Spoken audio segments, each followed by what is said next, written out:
Podcast with Tori Trance. You know who it is. Don't gotta say too much.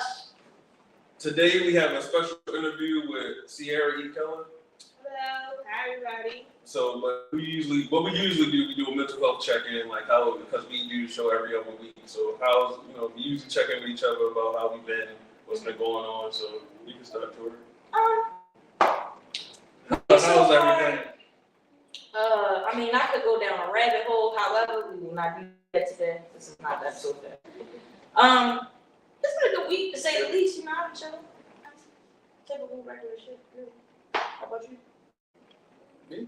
Oh shit. Well, hey, you can't. I had a long weekend.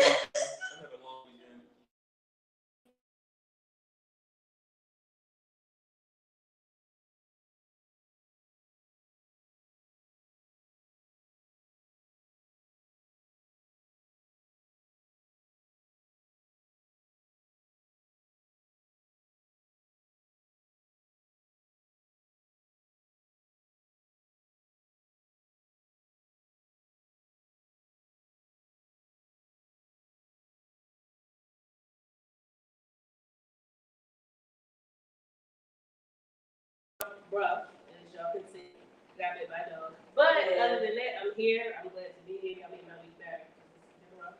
So other than that, it's pretty good. It's been a good week.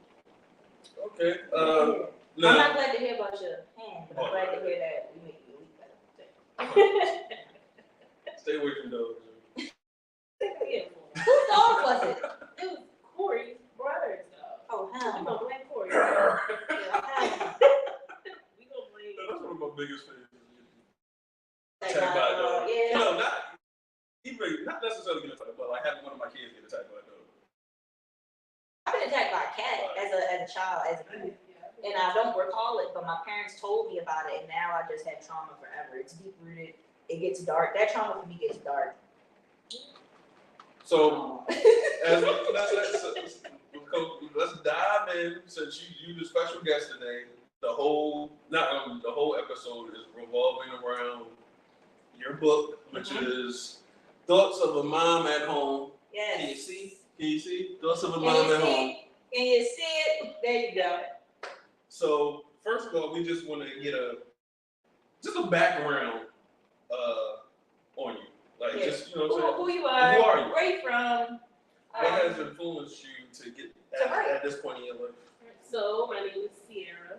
Well, maiden name Sierra Keller. I'm married to Sierra Coleman now. I was born in Nuremberg, Germany. My father was in the military. Okay. I moved to the United States as a young child. I moved to Maryland about the age of 6 or 7.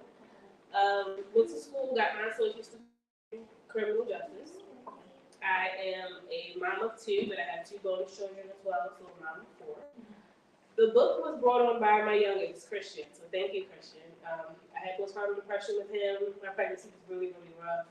After I had him, I just wrote. That's how I got my thoughts out, got my emotions out. I just wrote in my phone, in the little notepad. And after a while, I'm like, wow, this is helping me. This is good. This is good. When I talked to my other friends about postpartum, they said that we think we went through it, but we don't really know. We kind of ignore the signs. Right. So when I talked to my friends about what I was writing, they was like, oh yeah, we went through this. So it helped me get through it. It took me about a year and a half to get through all of it. But it helped me out. And I'm like, why not be an advocate? Why not talk to other mothers? Why not get this book into like hospitals, birthing centers? The big goal is to get this book insured by insurance companies. Yes. So moms who are pregnant, it's already offered. You find out you're 2 weeks pregnant. Here, this book. You have 9 months to read it, to know the signs, know how to cope. Okay. So the big thing is to be an advocate, to speak, and to share their voice. My voice. My voice can be other people's voices. It's hard to communicate with what's going on, so that's what I'm here to do. I wanted to ask, is this, so you said you experienced postpartum depression with your son Christian. Is that your youngest? Yes, he's 5. So He's my 5. oldest had an accident. Okay. How soon after labor and coming home from the hospital did you notice just that you started to have signs of PPD? About 3 months. 3 months Where it was, I didn't feel fully attached to him Like when he would cry, I would just sit there and ignore the cry because I was just tired. And I would just sit there with like a blank stare. Corey started noticing it. My mom was noticing it. I would talk to my dad. He's like, "How are you guys?" And he's like, "That's nothing." So how do you feel? And I said, "I feel nothing. I'm just tired." And I let my doctor know. And she was like, "Yeah, this is signs of PPD." Came in, talked about my emotions. I wasn't like suicidal. I didn't want to harm the baby, but I wanted to just leave. I wanted to leave my house and just be gone. And come back when When you felt better, yeah. But Do you, so what do you think kind of like influences the postpartum depression? Like, what do you think like was a factor that kicked off, or if you're looking back on it? for myself, I went through, I feel like, pre-depression in my pregnancy. I was admitted into the hospital 2 months before my due date. So that was already a lot. He wasn't supposed to be born until January. He came in December. I got admitted November 2nd. So dealing with being home, stopped working, not around my other kids, that was already depression setting in right there. And then when I finally got home, he was in the NICU for a month when he came home. So just a lot of things I think just kind of triggered it. And then when I got home, the baby's home, we should be fine. And it just wasn't. That's when life settled. It was just like, now I'm here. And then he cried. Can you explain like the problem with that is? I don't have kids. Oh, yeah, so colic is when your baby just cries for no reason. They're not hurt, it's not gas, it's not accident reflux, they just cry. And it's really like, with my little cousin, the hair dryer, the noise of that soothes her. They exhaust in the bathroom. That's interesting. Yeah, so Like white noise. noise. Yeah. So certain sounds, how with him, as long as I held him, he was fine. So I had to put him in a harness, and I would walk around the house, cooking, cleaning, went to the bathroom, and with him attached to it. Is postpartum depression, is that strictly with mothers? That is a great question. I feel like dads can go through stuff. Like when they say when your wife or significant other is pregnant, they say most men gain weight as well.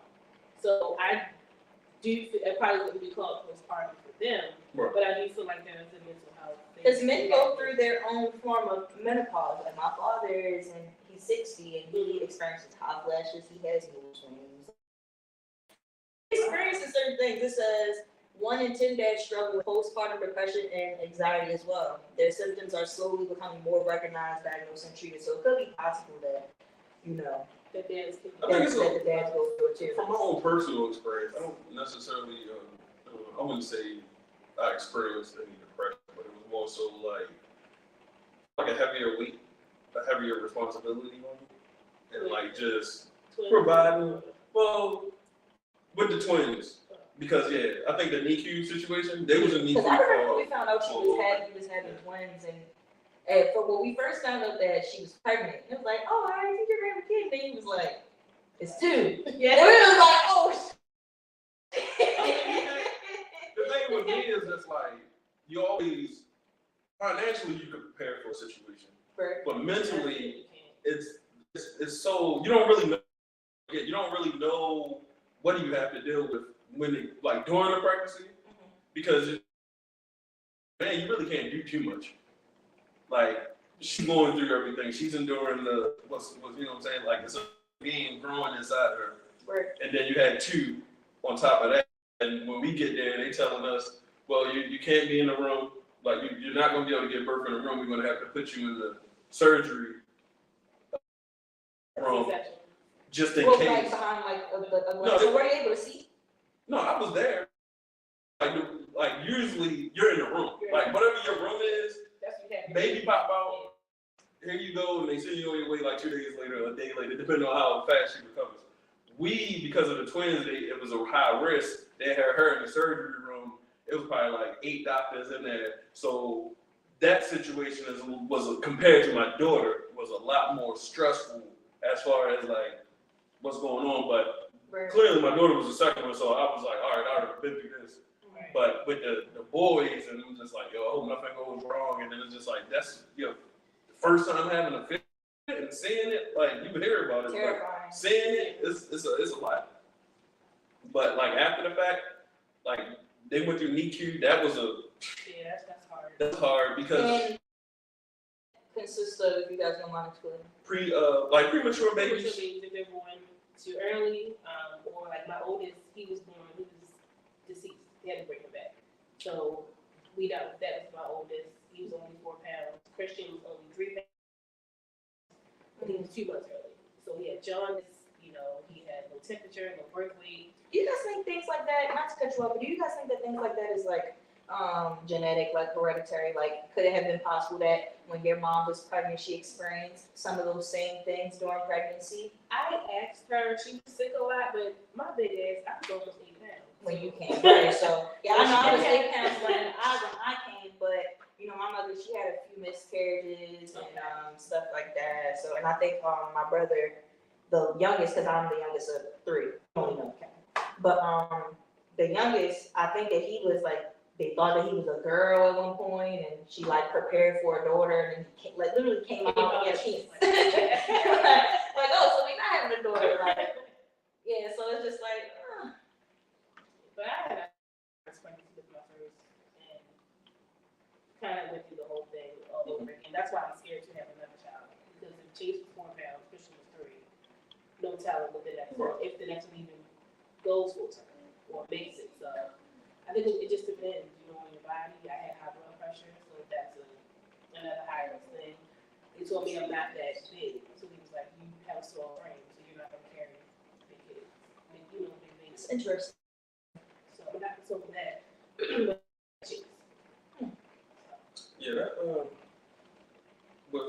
and like NICU is like you seeing the other babies in there. They're hooked up to And wires. the blue light on them and stuff like that. It's just like, it's a real process going through there. And when me just seeing the boys there, they were so small. Like, it's crazy, like how small they were, and just crying loud. And it's just like feeding them through the nose, like, and it's just like, but it wasn't necessarily, they was technically premature, but they weren't like technically premature babies. It was more so a precaution that they was in there, because we was probably in the hospital about a week before we came home, and that kind of was taxing, like going back and forth to work and back in there, and it's, it's your first kid, so for her, and it was just kind of like, am I doing it right? Is this what I'm supposed to be doing? Is how I'm supposed to change it? I was just about to get into that, because I really want us to get into the book title, Thoughts of a Mom at Home. I want to know what your experience was, or if you got an opportunity to put in the book what it was like. I'm not sure if you work, but what was it like parenting and maybe coordinating away at work, and you not necessarily having the help needed, or? It was rough. I was used to working, so after having a question, I was again hospital bound. We finally came home. I decided to stay home, be a stay-at-home mom, and it was rough. Corey was home for 3 weeks, and the day he walked, I cried. Wow. I think me and Christian were crying. Christian was probably crying just to cry, but I was crying like, when am I supposed to do that? I don't know what I do without you. I breastfed, so he was every 2 hours. He was attached. Yeah, so it was that. It is in the book. The book goes from my pregnancy up until probably the first couple months after having it. Okay. So it was rough, emotional. I didn't talk to anybody because I felt like, for what? You feel like nobody understands what you're going through. So a lot of my close friends read the book and was like, you didn't say anything. And wow, like a shock, like a wow factor. It was like, well, for what? Because what could y'all have done? Besides telling me it was okay, I did go to therapy, so that did help. But what can your friends actually do for you if you're really going through something mentally by yourself, or you feel alone? So I just kind of felt I needed to figure it out first before I try to draw more people into it. But did you learn anything from that though? Did you feel like after the fact now, today, when you look back and you reflect, do you feel that maybe just the company, or maybe like having reached out to a friend and they just come over, y'all pop some popcorn, Actually, watch movies? Definitely opened up more. And that's what I put in my book. I use the slogan, is your voice, your choice. Like, you have to open up, you have to talk to people. I had to keep things to myself a lot. It going through this experience, I appreciate because it did make me stronger mentally and emotionally. But you have to talk to somebody. Yeah. And it can be one close friend. It can be a doctor. Me and my doctor are very close to this day. She helped me a lot through this process. But you have to talk to somebody, regardless of how you think that they may not understand it, which is okay. But at least you got it out there. Exactly. And somebody knows what's going on. So what are some? Because I wanted to emphasize that it's important, regardless of, and I know it's hard because I deal with mental health myself, so it's hard to reach when you really do need somebody. Those are one of the hardest moments when you ain't washing your ass, you ain't eating no food, you ain't like you're not doing nothing, like you're not taking care of yourself, like you're just like you're not doing well, and you need somebody to help you. And it can be hard, especially when you're used to having a strong back and used to being independent and used to being able to just do for yourself and be self-sufficient. And it's like because we humans and we break. And we think we got it all. We want to ask for help. But what I would just say to anybody dealing with something, just speak up. And sometimes if you know someone that's going through something, the best thing I recommend to do is to ask them what they need instead of assuming that they need something. Right. Like just hey, what do you need? Because sometimes you have a baby, we can watch baby, we can watch baby. And the mom might not want that. Yeah, she may need you to take her, or she may need you to make dinner. She can child you to make dinner. Or can you clean the house? Can you do laundry? So sometimes that's to just ask the person what they need from you. But instead of just assuming. That's a little triggering too. You think you know what I need. You may not. So is there anything that you like, saying you want to open up during the process, you feel like they should open up more to communicate more about what's going on? Is anything that you could do for yourself or any advice for mothers that you have while, that's in the book about that they should be doing to help them effectively communicate how they feel? Write it down. Find ways to cope, like exercising, writing, meditation. I learned a lot of meditation, yoga over the past couple of years. Just find something that calms you first, because you don't want to go at someone else. So I would say write, meditate, exercise. If you like knitting, or do a new hobby, crochet. Do something first that fulfills you, and then you'll be able to start, opening up to other people. But the main thing is write it all down, write it out, text it, type it, email it to yourself. Just have it in black and white, so you know exactly what's going on with yourself first. I found it so full circle because my mom used to write a lot, and my mom talks about it a lot because mental health runs in my family. So my mom talks about how she used to have composition books stacked up, of just poems and her just writing out her feelings and stuff like that, and things that she went through pregnancy and through the early stages of motherhood as well. So I just find it interesting that a lot of women find that to be a useful outlet. Everybody isn't necessarily into journaling, but it's pretty cool. It's pretty cool to see that it's a release for some people. Because I know for myself, I like to write, but I don't really feel that helps my emotions really. When I'm dealing with shit internally, me writing it down ain't peaceful. That's not So you feel like it's not doing for you in the moment? Yeah, and honestly, I feel like writing things down and then going back to things that I wrote down is re-traumatizing for me. I had letters that I got that my mom might have wrote me before, and I still have it, and I remember what it said. I can't read it because knowing that that's her handwriting, or I got a letter from my brother when he was in the Navy in boot camp, and we had to write letters, and I remember I still got the letter. And I read it one time when I was 16, and I read it one more time, and that was last year. So writing for me is very emotional. So it's it's not that just helped me. It triggered the fuck out of me, and it'd be oh shit, I don't want to read this shit again. But yeah, it's a useful outlet for some people. I think that's pretty cool. No, I don't think people. I always hear people say write stuff down, but then you don't ever really really take into effect. Like that, when somebody revisits that might be traumatized. And that's why a lot of people say like, oh, like rip it up or burn it after you write it. It should like destroy it or whatever. And it's like, But how they write it on the plates and they, break the plates. Yeah, so it's like you kind of releasing that energy out there, like. But the good thing about because of my man home is it is a journal. So at the end of each chapter, I'm asking questions. Oh, that's super cool. Oh. So this is like interactive. So this is something for a mom to like. It's not like all about me. It's about you too. It's about you to get your story. Wow, that's super cool. Yes. I think this is so cute. So at the end of each chapter, there is how are you feeling? This is during pregnancy.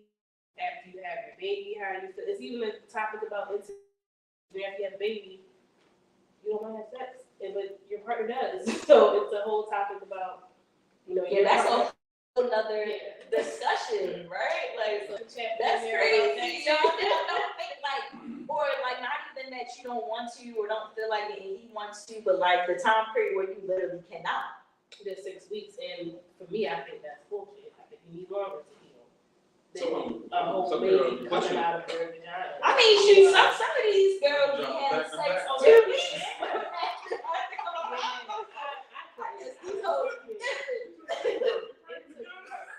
Like, yeah, girl, they told me wait 6 weeks. I was fucking on the second day.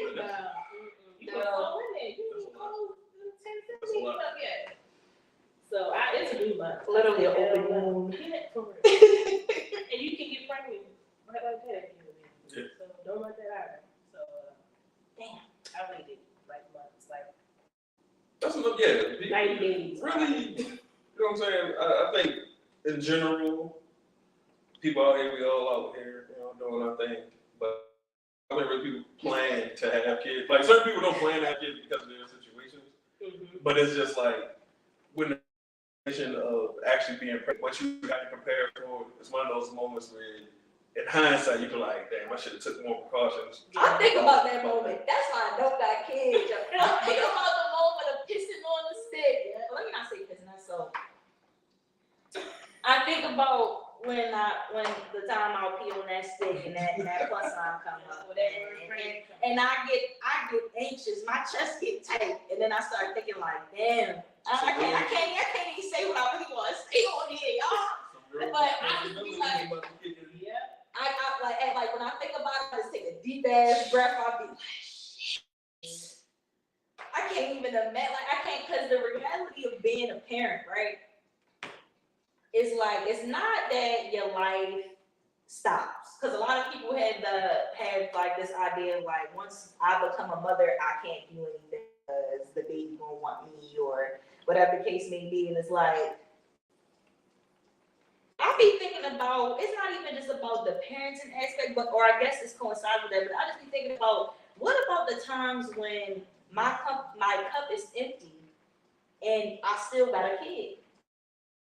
Those days when you wake up, like the days when I wake up and I'm feeling fucked up and I want to call out of work and I can do that because I have nobody relying on me, love me, so whatever fuck ups I have, they just fall on me. Right. But when you wake up and you hungover, you wake up with a migraine, you wake up with anxiety or depression, but you got a kid, a mouth to feed. The reality of it is nigga, don't matter how the fuck you feel, you gotta get your black ass up and go to work. You feel me? Or about the times when you at work and your kid's sick at school, you gotta leave work, so that's fucking up money in the crib. You feel me? It's like I be thinking about that. Like I don't want to have a child and put my child in a position where when I have those moments where I fall short, they gotta get the short end of the stick due to that. And I think about that a lot. And I don't want to go through that. And I like to be, and I like not to like the freedom of it, but I like the fact that I don't have anybody relying on me. So when I do have those down low moments, I can really focus on me. It's only you have to worry about. Yeah. Yeah, that is a hard part of being a parent. Like you said, your life sometimes I'm not gonna say it stops, but it's at a pause because you can't get up and do what you want to do. It takes you years to get back to you. Yeah, because a lot of people become parents and then they lose themselves, like the personality, the whole person that they was before a child. It's like now they just moms or now they just pops and stuff. It's like some this people don't nigga, even know who they are, and then they have the. and they make that their whole That's identity. their person, like that who they become. Then it's just after the kids get a certain age, They don't know what else to do. They say like they don't. need somebody You know what I'm to take care of. I witnessed this. I witnessed this. You need someone to take care of, and it's like your kids are grown, who live, they don't know how to. No, yeah, been a mother, been a father, and it's not like you really like, man, what do I like? Right. What do I Right. want to do? Because Like, you what do I don't want like to it watch? what they like. Yeah. That you'll sit and watch your kids. You cannot even watch their TV show. They gone. You sit and do. Yeah, oh, they cry out, kid, on. This little nigga won't watch Bluey and shit. I'll watch Baddies, like, nah, that ain't all mix. Like, You sit there watching a movie like. but yeah, they running around playing with shit. They just want Bluey on the TV. That's Christian. He has to hear it. He don't gotta sit in front of his. Yeah, I think Chris liked Bluey. She was over there watching Bluey. All the kids It's- like it's- Bluey. But honestly, some of them are great cartoons. Like they're very, they're teaching and very thoughtful. But it's just like some cartoons, like that's another issue that you have to deal with based on what they're watching and what's in. Because they're putting You everything. got to real hands Too on. much stuff. Yeah, you gotta be hands on. But that, that I think that's the freedom of it all is just kind of like not having to look at it as a big responsibility. Like everything stops. You know what I'm saying? You get the call. I get the call from school. Such and such. She's acting up, and it's just like. You see that number, you like. Oh, Every time. is he Yeah. good? Blown and shit. Is he sick? I remember I was in high school, y'all. This is a real little quick story, yo. I was in high school, yo. I was either in 9th or 10th grade, and you know they got dress codes. So they got dress codes, and I think I went to school in like some like low ass shorts in the summertime. So your shorts supposed to be knee length, or having bitches like up here for real. So I get the class and shit. I get sent to the office, yo. My dad had to leave work. He's pissed the fuck off, so he has to go home and go get me some pants. He like, so what the fuck? You wear them damn shorts? He mad as shit because he got to leave work, go all the way home and get me something else to wear, and then drive all the way to Milford. So he gets some jeans, come up to school. This nigga bring Rick's jeans. I can't wear them either. So he get up to school. They like, sir, she can't really wear them. He's going off in the office. They like, sir, calm down. We gonna let her wear it for that, but just so you know, moving forward, she can't wear it. And he just like mad as shit. That was a waste of his time. If I would have just did what I was supposed to do, but I fucked this nigga whole morning up because as soon as I got to school, they was like, you go to the office. And I was like, fuck. And then he's mad as shit, gets the wrong fucking jeans, and then he's even more mad. I'm just like, dang, I'm sorry, bro. I ain't know that they was gonna fucking act like it's hot as shit outside. They the only fucking shorts I had. They had no T-lace shorts. They don't even make them. Well, they do now, I think now. But at that time, Abercrombie and Fitch, Airpods, all the full beach, Daisy Duke bull. Well, I can't say I'm crazy. But yeah, the little Daisy Duke shits, they didn't have regular shorts on. I was getting it how I was living, yo, and I got it. I thought it was cute as shit. I always thought I had real nice, pretty thick thighs. Even like though I'm little, so I was feeling myself though. So I got up there, this nigga looking at me, father looking at me, mad and shit, like fuck that ass. Like, you were like, what the fuck you got over, yo? Got these people calling my fucking like they should just sit your ass home and go get clothes and shit. They should just sit you the fuck home, yo. Damn, you fucking everything up, yo. No. That's the joys of parenting. And then I still was fucking up as an adult because I used to take my father to work anymore, and I used to take that nigga to work late. Yo, he used to be late, yo, and then this nigga one day was like, listen, Tori, we gotta tighten up because my supervisor said something to me. I felt so bad, yo. I'm like, damn, we're this nigga fine and shit because I be lazy. Like, I literally be driving. Nigga like, oh, I'm like, damn, what time you gotta be there? He's like, I need to be there like 6:45. You know what time I was getting to work every day? 7:15, yo. Every day I was pushing the shit out of that shit. I didn't know, yo. That's him calling right now. You're like, yeah, tell him something else. Tell him what the fuck else you did. But yeah, no, shit at school because she was dressing like a freak. That's why you gotta keep your clothes in the cup.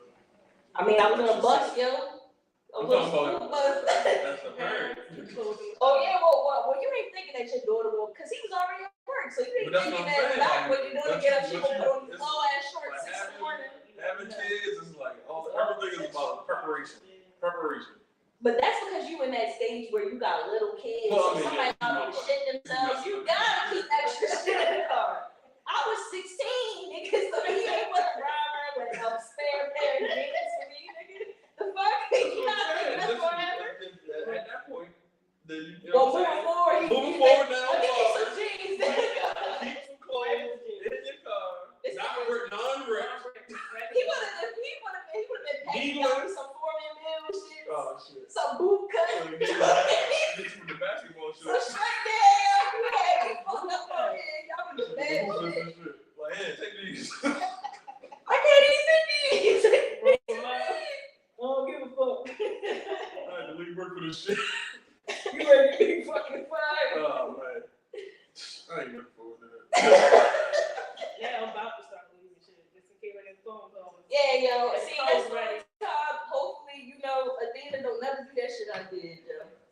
But I will say, I'm a role model for Adina because I didn't do a lot of bad shit, but I was a smart nigga, yo. I got away with a lot of shit.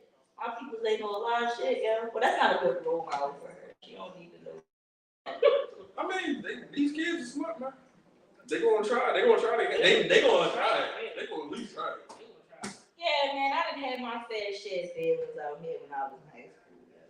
I'm just glad that But see, that's the part. my parents say, no. It's so much like protecting the kids. You know what I'm saying? You gotta protect them from themselves. You gotta protect them from other ones, like other adults, other kids. Because I mean, you don't know what influences the other kids got going on in their household. Nowadays, they have a lot of stuff. You be surprised if your child don't know anything and they come home and they're like, oh, how do you know this? But it's the friends on the bus, in school, in class, just in the neighborhood. Our kids are getting exposed to stuff that we're not even letting them get exposed to. Was that a worry of yours in like the early stages of your son's life? Like, do you think that factored into the postpartum depression? Like, just worrying about his life? Because I feel like I've been thinking about like so far ahead of myself, like, What it leads. No, yeah, like what's going to about happen? his health in the womb and immediately out. And that was more my concern. Now, Christian is autistic, so that is something else that we deal with as well. But it was more so get your shit together in here and come out and get your shit together. And then that's about it. And you just kind of take it day by day. So how has with him having autism, how has that progression been as a mother, like, and helping him in looking for, like, I guess, programs or avenues It's to. been fun, I will say, because he's very intelligent. Autistic kids are very. He's very smart and he's learned so much. He was considered nonverbal. Yeah, I was about to say, what form of autism does he have? So he's considered nonverbal. I don't think I met you kids, or I don't think I met 4 kids. You can. I'm pretty sure I'm doing this. Yeah, Father's Day coming up in like 2 weeks. I know, right? But he was Get the father something out there for Father's Day. Where the sales at? Where the Get sales they at? ass some socks. Should be half off. Some Half beers. off at the steakhouse. Yo, you tired of getting t-shirts and shit for Father's Day? What you be getting for Father's Day? Like What I told him again. bullshit gifts? Yeah, yo, cause I ain't gonna lie, men do get bullshit gifts. That's why I pride myself in getting my father good gifts for Christmas, his birthday, and Father's Day. Now I'm broke this year. However, when I was up, cause I was living at home, you feel me? Like I had that nigga dripped out. That nigga was looking good. But Get that nigga tennis shoes and all that. That's the see when you have the hip kids that's in that know what's going on. Oh, they do give some good gifts. They keep, you know what I'm saying? They keep. You know who's a shit gift giver? But Y'all friend Kevin. He's a shit gift giver. Not to y'all, Brian. Well, he gave me some gifts. Oh, you ain't let me see that? See, that says a lot. That says a lot. Oh no. Your brother? Yeah, nigga, not KC. KC probably ain't that bitch. Your your brother brought over some Jose Cuervo one time. Hey, yo, you couldn't get some fucking squirrel, nigga. You couldn't like you did the bottom of the barrel. No, but yeah. I mean, I don't be watching this shit, yo. If you really did that, bro, that's fucking crazy. Niggas don't drink Jose, yo. The only nigga who drink Jose proudly is KZ, and I'm saying that live. Oh, what's the next bad one? Bacardi? What? That's Wrong. right. Yeah, I'm gonna say. Well, Bacardi is shit too. But yeah. Father's Day. Is that all? Niggas need good gifts. Niggas need good. Don't give him that same old pussy you giving him this whole relationship, bitch. That's not a gift, ho. That ain't no gift, ho. Now he do want some coochie. He do want pussy, but get buy him something. Go off, yo. Don't get him. Don't get him. Keep on telling him, yo. Don't get him no Dior Sauvage because he don't want that shit. Because 10 times out of 10, you can snuggle on another nigga. Don't get that shit. Don't get him no low tees. Matter of fact, they essential. Get that. Grab that. The low tees. You can't go pack a low tees, yo. Again, I mean, that bitch is sticking out. at this point, anything that I can actually use and that is useful. Yo, that's how I be feeling. I be like, yo, get me some detergent. I be like, shit, I want something for my birthday. Get me some fucking laundry detergent, nigga. Some fucking toilet paper. Yup. That's what I want. I don't want to share everything. Give a nigga some Tide. That shit expensive. Speaking of fathers, do you have any advice for fathers when dealing with, like, you know, even other family members when dealing with, like, the whole postpartum thing? Because I'm quite sure they play a central role. Yeah, Trying to I make would everything. go back to the first thing I stated was to ask her what she wants. Mm-hmm. Just don't think she needs, and give her time. I know it's rough. I put Tori through fucking hell. I put him through hell. It's like being on your period time or something. It was bad, but just give her the time, give her the space. She will. Well, they'll come to you. Just give them the time to do so. And that time might not be your time. You might be tired of shit. What the fuck is going on? Give her the time, give her the space. We can come. Hey, you ready to talk? You say no. What the fuck alone? Right. Leave it alone. All right, so what you think the worst thing a nigga can do though during this time period?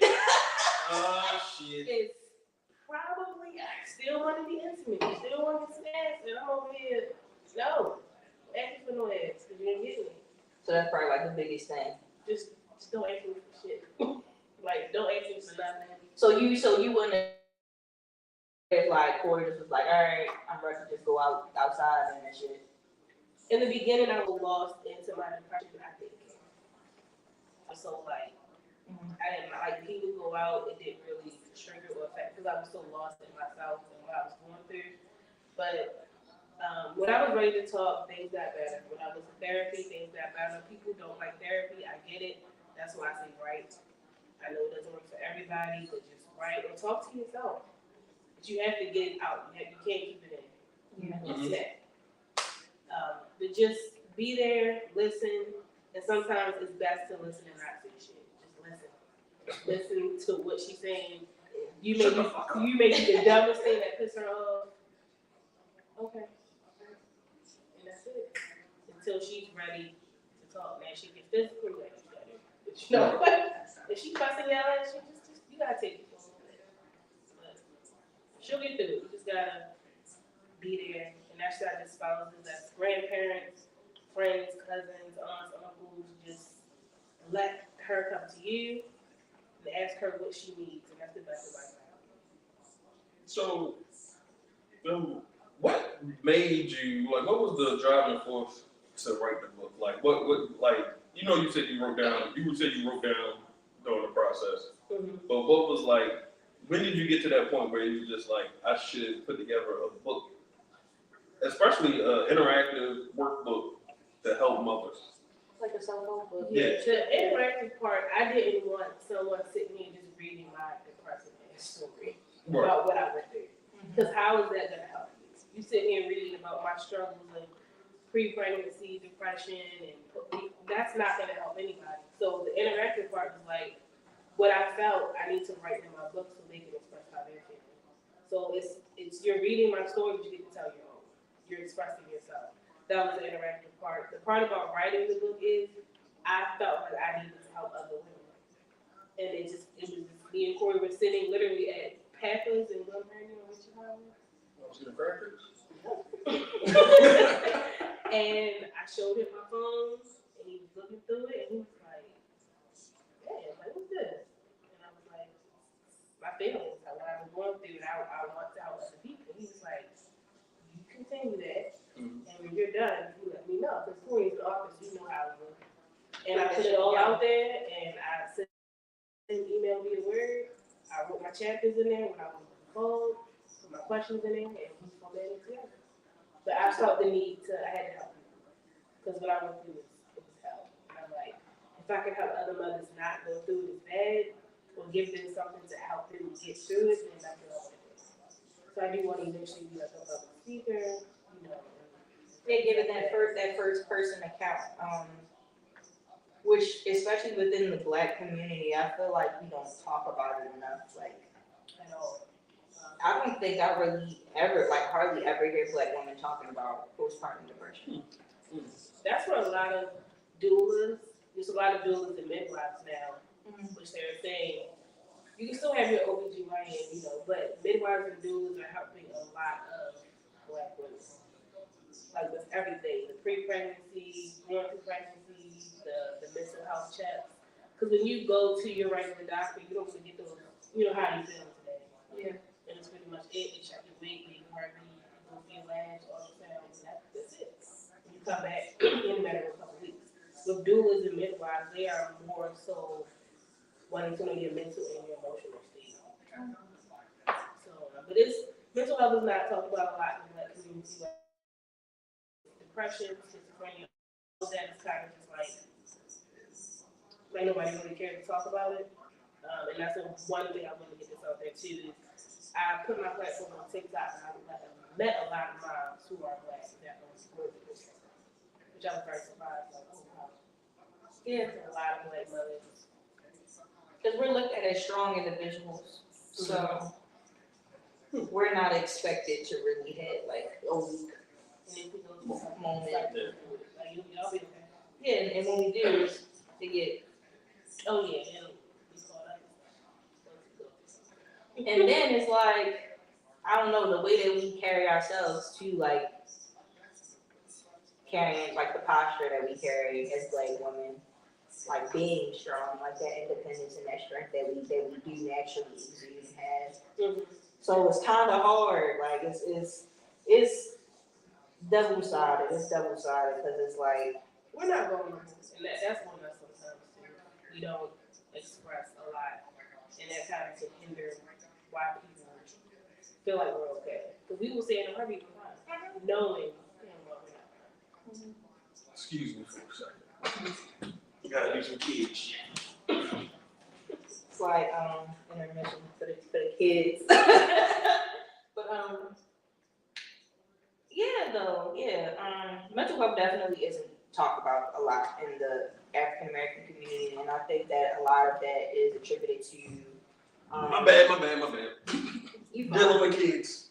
Attributed to like religious beliefs. A lot of people just like to pray things away, take it to God, go to church. Yeah. A lot of people don't necessarily believe in therapy or I found that, not to cut you off, but I found that we as a minority, we do not believe people that want therapy. Like they won't, and not just women, men as well. Then it's a stigma attached to therapy, like you're weak if you go to Yeah. therapy, or you're crazy. People don't want to feel crazy. I think one of the issues is like just because the process of finding a therapist, I think You're gonna go through a couple. it's one of those things where it's just like That's so true. people just automatically think like, oh, I'm going to a therapist. It's just like this is like a doctor. Just because they're a doctor don't mean they're a good doctor. Yeah. Or the right Or the best Or thing. for you, like usually you want to deal with. I guess you know, as being a Black person, I think you want to deal with a Black therapist. But you do have to. That's important. Look around. We learn about that in undergrad. You learn about having like diverse therapists, like having a therapist that's going to be more geared to your culture or who is informed on your culture, because certain people deal with certain mental health diagnoses simply because of their cultural background. So if you aren't informed on the cultural background of in like a Arabic person or like a Hispanic or African American, it's like, oh, like I'm brought up like I'm like this because of my upbringing, but my upbringing is because of my heritage and my culture and where I'm from. And if I just don't know shit about that, then I can't be your therapist. And as a therapist, you gotta be able to pinpoint that and be able to be like, okay, well, I'll refer you to somebody that I feel is more suited for you, or somebody who might come in and they're suffering from depression and they're part of the LGBTQ community. You know, if your beliefs or your values don't align with the client, then you need to refer them to somebody else. You know what I mean? So it's just like, it definitely isn't a one-size-fit-all thing. You definitely go through a few therapists. I went through about 3.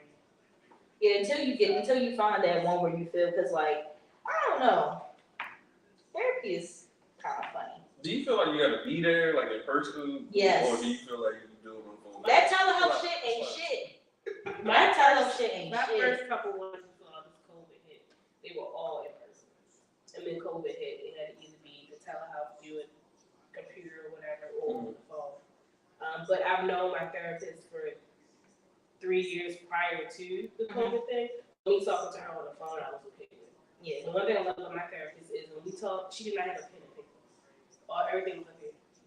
She remembered everything from the time I walked in to the time I left. It was personal, like, Yeah, it was so like now I'm sure she took her notes when I left, but she sat in front of me and talked like how I was talking. She didn't write nothing down, and that's when I was like, damn, let me come back. And I came back, and she was like, okay, so this is what I thought, man. And she said it all right there, no paper, no tablet, like she knew everything. She's very personable. So, and she's a black doctor. The first one I went to was a white male. The second one was a white female. And they just were kind of just not understanding where I was coming from. All right, I didn't want to go straight to going to a black guy. That's why I tried to, you know. But it's best to go, you know, when you feel comfortable. Yeah, my first experience with therapy was post-COVID. So my therapy sessions, I was in therapy for like several months, and they were all over the phone, and it was all 30-minute sessions, and I could only do it on my lunch break. So I really wasn't getting away. And then also it was like, it felt very like surface level, and it felt like I was just talking to like a classmate of mine, because like I majored in psychology. So a lot of the shit he was talking about, it was like, I'm so informed and I'm so self-aware that it was like, I'm just kicking it, talking, like, not even talking to my homegirl, we're just talking to somebody, and we just like bouncing back off of each other's like thoughts or whatever. But it didn't really feel like I was like getting anywhere. Then I tried in-person therapy, and I went maybe to like 2 or 3 sessions, but I had like fell off because like work, leave purposes, shit like that. But aside from that, I didn't dislike the therapist. However, I just didn't really enjoy the form of therapy that I was doing. It was something called EMDR therapy, and where it's like you got like these headphones on, and it's like a noise that goes from the left to the right, and you hold some shit in your hands that vibrates from the left to the right, and you have a light in front of you that goes from the left to the right, so it's all like coordinated. And you pretty much look at this shit, listen to this shit, or like close your eyes or whatever, however, I forget how you do it, and then it's like, they'll ask you to open your eyes and ask you to pretty much like tell him how you feel. Like pretty much you close your eyes and you think about like the most traumatic experience you ever went through. And then he'll tell you to open your eyes and ask you how you feel. So the lights and the shit in your ears and the shit in your hands is supposed to be helping recalibrate some shit in your brain. So the purpose of the therapy is to pretty much whatever the traumatizing event was, is to reassociate new emotions to that event, and to kind of like not make yourself forget, but forget those old emotions that's tied to the event and associate new emotions with those. So it's not as traumatizing for you.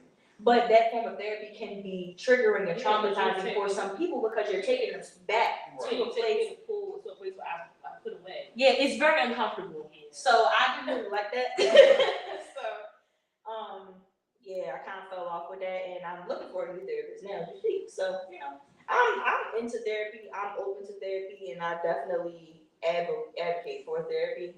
I advocate for people to get on antidepressants, SSRIs, do their research, talk to a psychiatrist if you really feel like you're suffering with something. Because, you know, like how this was saying, like the stigma that's associated with therapy and that's associated with like depression and anxiety, especially within the Black community.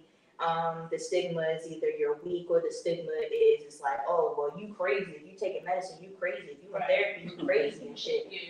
Cause it's like the idea is like niggas, we go through shit. So we supposed to be used to going through shit. We'll just take it. You feel me? Like we supposed to be, and it's like no, like when other races go through shit, they go to a professional to seek help. But as Black people, when we go through shit, we go through the bullshit and sit with the bullshit and just keep pushing like the bullshit has never happened. Right. And then you find yourself 5-10 years later dealing with some shit because you didn't deal with some shit. Right. You feel me? Like my mom says a lot. She says if you don't deal with you, like it's gonna happen either way. Like you gotta deal with yourself, or yourself gonna deal with you. Straight up. Like if you don't take a real look at the problem and really try to fix that shit, like I said, you're gonna fight yourself 5, 10, 15 years down the line, dealing with ailments, dealing with certain shit going on with you. You trying to figure out what the fuck wrong with you, but it's all in your brain. Yeah. Because my diagnosis is about my nervous system. So it's like you go through some shit and you go through it. Like I said, you go through it and you might have got over it, but your body didn't get over it. So when certain things happen, you might see some shit, you might hear some shit, you might experience some shit that might trigger your nervous system to go into fight or flight mode because it's pretty much like what you're experiencing. Your body feel like, oh, it's this. When it's not that, it's something else. Right. So it's like, that's a real fucked up place to be when it's like, I'm over it. I know I'm over it, but my body ain't let it go. Like how they say the body keeps a score. That's a real statement. That's true. That's new. Thank you. You're welcome. Yeah, that's real shit. Like you really gotta like think about it like from that perspective. Like if you don't deal with it, it's gonna deal with you. Whether you want to or not, it's gonna show up and it's gonna smack you in the face. And you're not gonna be prepared for that shit. So it's best to address some shit when it's going on, and like you said, reach out, extend, get that, open your mouth, get that help, because you don't know where you're at. You don't know how deep in you could be. You could be suicidal and don't know you suicidal. You feel me? Like how you was pretty much saying like you didn't necessarily feel that you went through a depression after she had the children. However, you was experiencing some shit and you might not have recognized it as depression, because we do that a lot too within the Black community.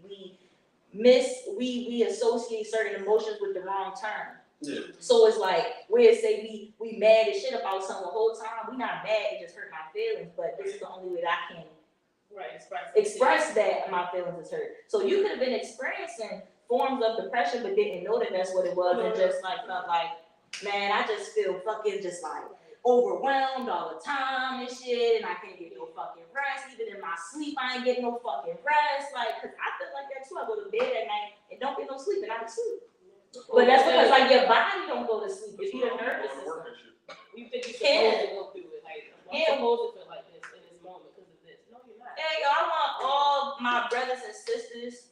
I'm speaking to all African Americans, Black people. Yo, we gotta start taking our mental health serious. I think what is it, Mental Health Awareness Month for Men, for Men this month, if I'm not mistaken. And we need to first and foremost just to speak to that. I want us to most definitely learn how to create and foster safe spaces and environments for Black men to be able to express themselves. A lot of Black men feel like they can't express themselves, and we need to allow for men to feel comfortable with saying how the fuck they feel without feeling like this shit gonna be used against me, or they're gonna look at me differently after I really get down to the nitty gritty of what the fuck is really going on with me. Because they human too, and they got emotions too, just like us. They feel shit too. They need to be able to get that shit off. And yeah, our black women, you ain't gotta be tough. You ain't gotta be strong. You ain't fucking superwoman. You was not. I know the world like to make us feel like we these invincible fucking giants, but we're not. And if you need help, extend that. Open your mouth. I'm learning to do that myself today. I think it's important. Don't be by yourself. Don't be alone if you don't have to. Let go of that independent. Yeah, let go of that independent shit, that strong black independent woman shit. Let that shit go. Let that shit go. Yes, I'm learning that as I go. Me too. For real. It's hard, and I feel like it just stems from also your, parents. My mother was brought up by my grandmother, who was a single mother, to be strong, independent. Mm-hmm. So my mother did what? I'm an only child. She did it to me. So. And my mom, she did it to me, but my mom had a mother, she had a father, but like we have strong, independent black women in our family, so it's like that's the image, and it just gets passed down because that's something that my mother instilled in me early. She never wanted me she wanted me to have my driver's license because she didn't want me to be on the bus stop with a baby. That's what she said. I remember that. I was a fucking teenager, and she I don't want you to go through that. Like my mom wanted me to have a job 9 months because if you don't work, you can't eat. You feel me? Instilling that in me. And sometimes I feel like as black women, I feel like that's like a weakness of ours. That hyper independent and hyper that's more of a downfall than a strength in my opinion. It's a good thing to have. But I feel like when I weigh it out, it's just like I wasn't designed to be. Yeah. Well, I mean, and when the world make you be like, and then like you meet a nigga, he wants you to be like, you like I can't, I don't know how to do it.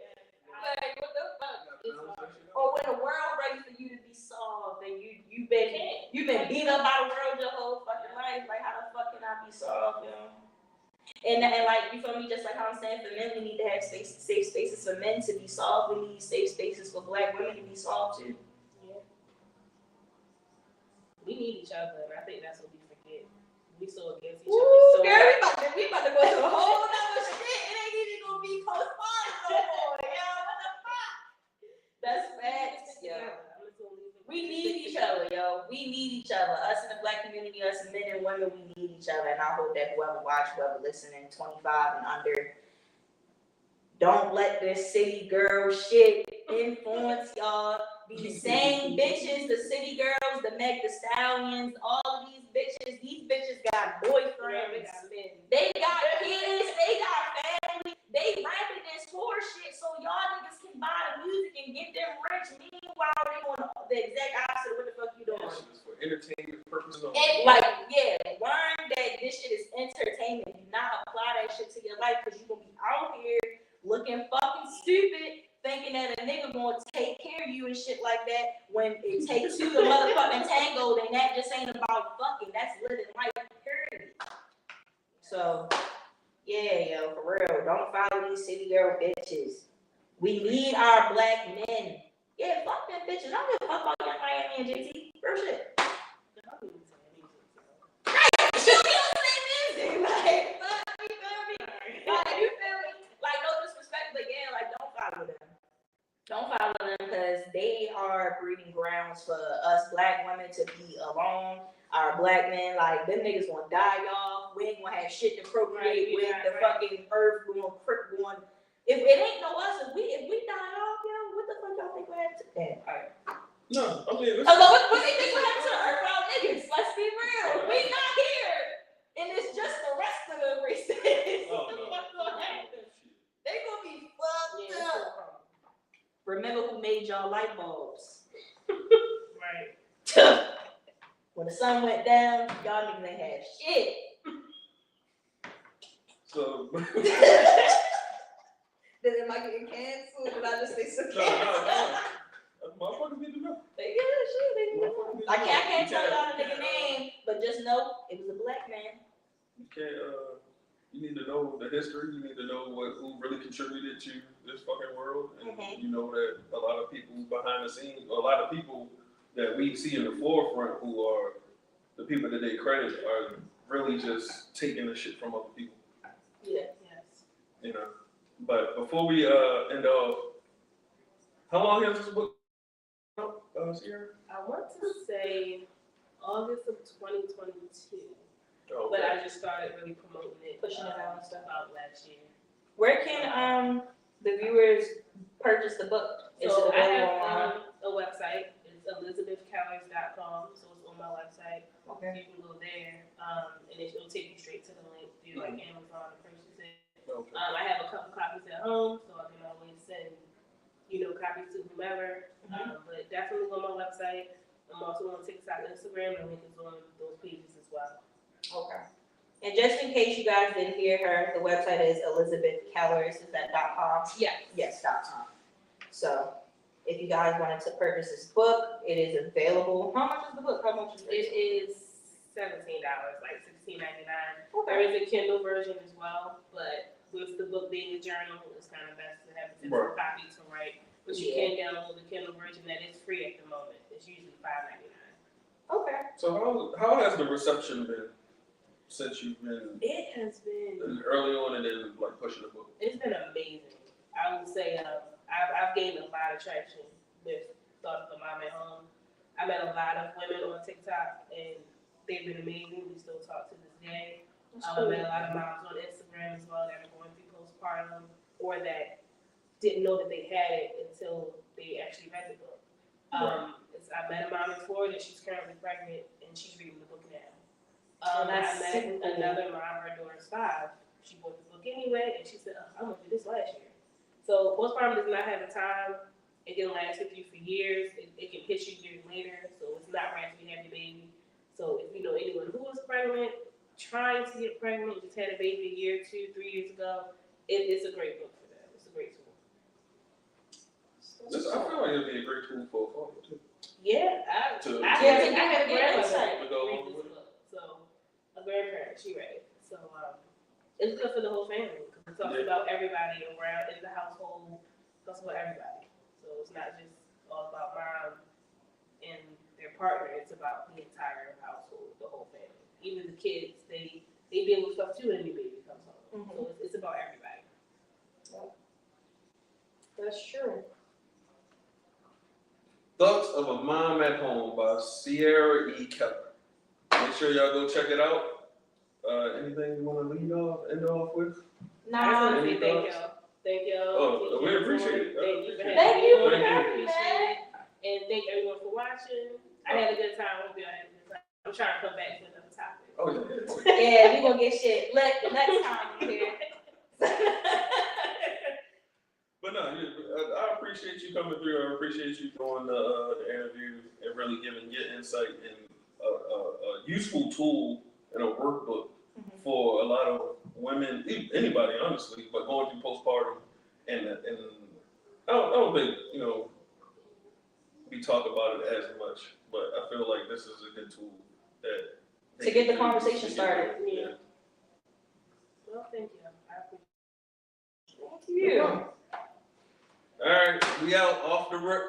We out. Off the rip with Tori Trance. See y'all. See ya.